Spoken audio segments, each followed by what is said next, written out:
కు వెళ్దాం. ఇక చంద్రబాబు సీఎంగా ఇప్పుడు 4 సార్లు కొనసాగుతున్నారు. ఆయన ప్రమాణ స్వీకారం చేసి అంటే మొదటిసారి ప్రమాణ స్వీకారం చేసి అంటే మొత్తం 15 ఏళ్ళు ఆయన పదవి కంప్లీట్ చేసుకున్నారు.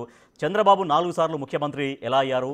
ఈ 15 సంవత్సరాల్లో 15 సంవత్సరాల పరిపాలన అనుభవంలో ఆయన సాధించినటువంటి ఘనతలేంటో ఆ పాయింట్ మనం డిస్కస్ చేద్దాం. ఆ టాపిక్ రైట్. నాగేశ్వర్ గారు, సో ఇప్పటికి 4 సార్లు ముఖ్యమంత్రి అయ్యారు, ఒక ఘనత సాధించారు ఆంధ్రప్రదేశ్ ముఖ్యమంత్రి చంద్రబాబు గారు.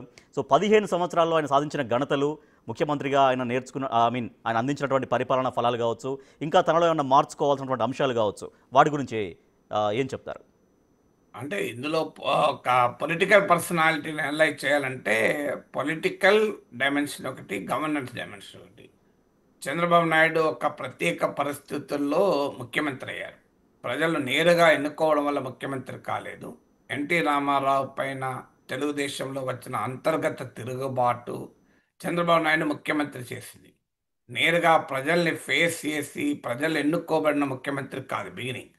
కానీ తర్వాత కాలంలో ఎన్టీ రామారావు లాంటి కరిస్మాటిక్ లీడర్ తెలుగుదేశం వ్యవస్థాపకుని కూడా పక్కకు పెట్టి తెలుగుదేశానికి తిరుగులేని నాయకుడిగా మారిపోయాడు. సో చంద్రబాబు నాయుడు పార్టీ పైన చేసుకున్న గ్రిప్ మాత్రం మీకు గమనించాల్సిన అంశం. అంటే ఇప్పటికీ ఆయన ప్రత్యర్థులు మామకు వెన్నుపోటు అని ఎన్ని చెప్పినా డెమోక్రసీలో అల్టిమేట్గా ప్రజలు నిర్ణయిస్తారు ఎవరికి వారసులు అని. తెలుగుదేశానికి చంద్రబాబు నాయుడే నాయకుడు అనేది ప్రజలు ఆల్రెడీ అనేకసార్లు తీర్పులు చెప్పారు. హరికృష్ణ, పురంధేశ్వరి, ఈవెన్ లక్ష్మీ పార్వతి వీళ్ళ ప్రయోగాలు ఏవి సక్సెస్ కాలేదు. అందువల్ల ఒక అన్డిస్ప్యూటెడ్ లీడర్గా తెలుగుదేశం పార్టీకి ఎమర్జ్ కావడం అనేది పొలిటికల్గా చంద్రబాబు నాయుడు ప్రత్యేకత. రెండవది, ఒక ప్రాంతీయ పార్టీ నాయకుడిగా ఉండి జాతీయ రాజకీయాలపైన బలమైన ముద్ర వేయడం రెండవది. ఒక రాష్ట్ర ముఖ్యమంత్రిగా ఉండి జాతీయ రాజకీయాలపైన బలమైన ముద్ర వేయడం అరుదు. కానీ చంద్రబాబు నాయుడు యునైటెడ్ ఫ్రంట్ కన్వీనర్గా, ఎన్డీఏ 1కు కీలక ఇరుసు లాంటి నాయకుడిగా, ఎన్డీఏలో 2లో కూడా కీలక నాయకుడిగా, ఒక రాష్ట్ర ముఖ్యమంత్రి జాతీయ రాజకీయాల్లో ఇంతగా ప్రభావం చూపిన వాళ్ళు మనకు కనబడరు. సో అది పొలిటికల్గా రెండవది. మూడవది, పొలిటికల్గా విమర్శకులు అవకాశవాదం అనొచ్చు, సమర్థించేవారు ప్రాగ్మాటిజం అనొచ్చు. అది అపార్చునిజమా ప్రాగ్మాటిజమా అనేది ఎవరి వారి పొలిటికల్ పర్స్పెక్టివ్ని చెప్తుంది. కానీ ఫ్యాక్ట్ రిమైన్స్ ఏంటి, అవసరానికి అనుగుణంగా రాజకీయాలను అర్థం చేసుకుంటూ తన వైఖరులను మార్చుకుంటూ అధికారాన్ని నిలబెట్టుకోవడం. 2019లో మోడీకి దూరం కావడం ఆయన చేసిన వ్యూహాత్మక తప్పిదం, అక్కడ లెక్క తప్పాడు.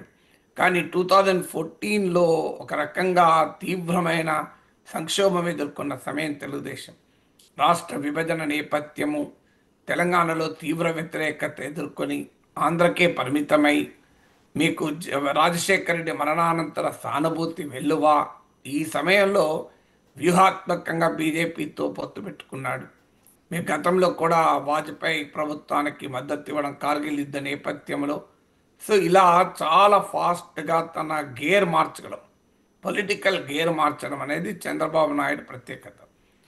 విమర్శకులు అనొచ్చు, నరేంద్ర మోడీయే 2019 ఎలక్షన్స్ అప్పుడు దల్ బదల్నేమే చేసే సీనియర్ హై అన్నాడు. అంటే మిత్రపక్షాలను మార్చుకోవడంలో చంద్రబాబు నాయుడు నాకన్నా సీనియర్ అన్నాడు. సో అది మూడవ డైమెన్షన్. అయితే అదే సమయంలో విమర్శ మాత్రం ఉంది. సో ఇండిపెండెంట్గా చంద్రబాబు నాయుడు గెలిచిన సందర్భమే లేదు, ఎవరినైనా కలుపుకొనే గెలవాలి అని. సో ఇండిపెండెంట్గా గెలిచినా కలుపుకొని గెలిచినా గెలిపే కదా. అవునవును. ప్రజాస్వామ్యంలో నీవు మిత్రపక్షాలతో గెలిచావా, స్వయంగా గెలిచావా అన్నది ఇంపార్టెంట్ కాదు, గెలిచావా లేదా అన్నది ఇంపార్టెంట్ అవుతుంది. సో ఆ రకంగా రాజకీయాలని తనకు అనుకూలంగా మలుచుకోవడంలో చంద్రబాబు నాయుడు ఉన్నటువంటి ప్రత్యేకత.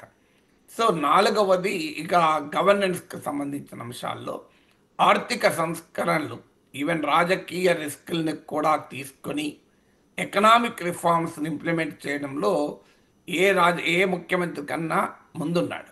ఇప్పుడు అందరూ మాట్లాడుతున్నారు పెట్టుబడులు ఆహ్వానించాలి అని, కానీ చంద్రబాబు నాయుడు వద్ద బిగినర్. అవి రాజకీయంగా వివాదాలు కావచ్చు. ఇప్పుడు తాజాగా పబ్లిక్ ప్రైవేట్ పీపుల్స్ పార్ట్నర్షిప్ వివాదమైంది. ఈవెన్ ప్రపంచ బ్యాంకుతో కుదుర్చుకున్న ఒప్పందాలు గతంలో వివాదమయ్యాయి. కానీ ప్రపంచ బ్యాంకే పేర్కొన్నట్లు పొలిటికల్ రిస్క్లు కూడా తీసుకుని ఎకనామిక్ రిఫార్మ్స్ ఇంప్లిమెంట్ చేసే నాయకుడిగా చంద్రబాబు నాయుడు గుర్తింపు. 91లో మన్మోహన్ సింగ్ ఆర్థిక మంత్రిగా, పివి నరసింహారావు ప్రభుత్వ హయాంలో ఇండియాలో సిస్టమాటిక్ ఎకనామిక్ రిఫార్మ్స్ మొదలయ్యాక మిడ్-90స్కి వచ్చే వరకే వాటిని రాష్ట్ర స్థాయిలో ఎంబ్రేస్ చేసుకున్న నాయకుడు చంద్రబాబు నాయుడు. సో ఇది చంద్రబాబు నాయుడు ప్రత్యేకత. ఇప్పటికీ కూడా ఆ రిఫార్మ్ పాత్ అనేది చంద్రబాబు నాయుడుకు ఉండేటువంటి కమిట్మెంట్. అది రైటా రాంగా, అది లాభమా నష్టమా, అది వేరే చర్చ. కానీ బట్ ఈ still committed to that path. So అందుకే మీరు గమనించండి, బహుశా ఏ ముఖ్యమంత్రి కూడా ప్రపంచ కార్పొరేట్ రంగంలో, గ్లోబల్ ఫైనాన్షియల్ ఇన్స్టిట్యూషన్స్లో కూడా పాపులారిటీ ఉన్న ముఖ్యమంత్రులు ఉండరు. మీరు వరల్డ్ బ్యాంక్ ఆఫీస్కి వెళ్ళండి, మైక్రోసాఫ్ట్ ఆఫీస్కి వెళ్ళండి, చంద్రబాబు నాయుడు అంటే పేరు చెప్తే గుర్తుపడతారు. నీకు ఏ చీఫ్ మినిస్టర్కి అంత గుర్తింపు ఉండదు. గ్లోబల్ ఫైనాన్షియల్ సర్కిల్స్లో, గ్లోబల్ కార్పొరేట్ ప్రపంచంలో, గ్లోబల్ కార్పొరేట్ మీడియాలో చంద్రబాబు నాయుడుకు ఉన్నటువంటి గుర్తింపు అది. ఐదవది technology and innovation. Chandrababu Naidu ప్రేమించినంతగా ఎవరు కూడా ప్రేమించారు. వాస్తవంగా ఇటీవల నరేంద్ర మోడీ కూడా చెప్పాడు, నేను గుజరాత్ ముఖ్యమంత్రిగా ఉన్నప్పుడు చంద్రబాబు నాయుడు టెక్నాలజీ సావిని చూసి ఇన్స్పైర్ అయ్యేవాడిని అని. సో మనకు ఒకప్పుడు మనం గమనించండి, ఈ సేవ పెట్టినప్పుడు చాలామంది ఎబ్బెట్టుగా మాట్లాడిన వాళ్ళు ఉన్నారు. ఈ గవర్నెన్స్ అని చంద్రబాబు చెప్పినప్పుడు ఎబ్బెట్టుగా మాట్లాడిన వాళ్ళు ఉన్నారు. అవును. ఇంజనీరింగ్ కాలేజీలను పెద్ద ఎత్తున ప్రైవేట్ రంగంలో ప్రారంభించినప్పుడు తీవ్ర విమర్శలు ఎదుర్కొన్నాడు. కానీ హైదరాబాద్ నగరాన్ని ఇన్ఫర్మేషన్ టెక్నాలజీ అడ్డాగా మార్చడంలో చంద్రబాబు నాయుడు ఒక ప్రత్యేక పాత్ర. గ్లోబల్ డెస్టినేషన్గా హైదరాబాద్ను మార్చడం, బిల్ క్లింటన్ నుంచి బిల్ గేట్స్ వరకు హైదరాబాద్కు తీసుకొచ్చినటువంటి వైనం కానీ. సో ఇప్పటికీ కూడా ఏ ముఖ్యమంత్రి మాట్లాడని క్వాంటమ్ టెక్నాలజీ గురించి చంద్రబాబు నాయుడు మాట్లాడుతున్నాడు. మీరు show me any chief minister ఇంతవరకు మీకు quantum technology, artificial intelligence, data centres, ఇలాంటి టాపిక్, ముఖ్యంగా క్వాంటమ్ టెక్నాలజీ, ఆర్టిఫిషియల్ ఇంటెలిజెన్స్ అనేది మాట్లాడుతున్నారు. సో టెక్నాలజీ పట్ల చంద్రబాబు నాయుడుకున్న ప్రేమ, టెక్నాలజీని గవర్నెన్స్కి లింక్ చేయడం, టెక్నాలజీ ద్వారా పీపుల్స్ ఎంపవర్మెంట్ చేయడం అనేది చంద్రబాబు నాయుడుకు ఉండేటువంటి యునిక్ స్టైల్. సో ముఖ్యమంత్రిగా ఆయనకు ఉన్నటువంటి ప్రత్యేకత. ఆరవది, ముఖ్యమంత్రులుగా తమ సైద్ధాంతిక దృక్పథాలకు బందీ కాకూడదు. అంటే prisoners of their political ideology. అలా కాకుండా ప్రజల మూడ్ను బట్టి విధానాలను అడాప్ట్ చేసుకోవడం. ఇది కూడా విమర్శకులు విమర్శించవచ్చు అపార్చునిజం అని, but that shows political survival instincts అంటారే.